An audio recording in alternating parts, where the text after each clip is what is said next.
विद्यार्थी मित्रांनो, UPSCच्या 26 मे रोजी झालेल्या प्रिलिम्समध्ये सीसॅटमध्ये विचारलेला हा प्रश्न आहे. हा प्रश्न क्रमवार संख्यांची मालिका या पद्धतीचा हा प्रश्न आहे. आपण पाहूया. संख्याओं के एक अनुक्रम में पहली दो संख्याओं को छोड़कर प्रत्येक संख्या अपनी ठीक दो पूर्ववर्ती संख्याओं का योग है. योग म्हणजे बेरीज, पूर्ववर्त म्हणजे आधीच्या. यदि इस अनुक्रम में पहली दो संख्याएं 4 और 7 है तो छठवीं संख्या क्या है. खूप सोपा प्रश्न होता.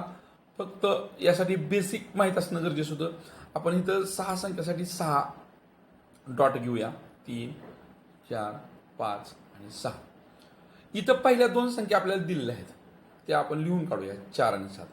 आणि पहिल्या दोन संख्या सोडून त्यांनी एक अट सांगितली आहे की इथं बघा म्हणतंय, पहिली दो संख्याओं को छोड़कर प्रत्येक संख्या अपनी ठीक दो पूर्ववर्ती संख्याओं का योग आहे. म्हणजे इथे येणारी संख्या तिच्या आधीच्या दोन संख्यांची बेरीज असणार आहे. 3, 11. इथे येणारी संख्या तिच्या आधीच्या दोन संख्यांची बेरीज असणार आहे. 3, 18. इथे येणारी संख्या ही तिच्या आधीच्या दोन संख्यांची बेरीज असणार आहे. 3, 29. आणि इथं असणारी संख्या या दोन संख्यांची बेरीज येणार आहे. 3, 47. आणि मग पर्यायात आपल्या इथे दिसतंय पर्याय क्रमांक 4.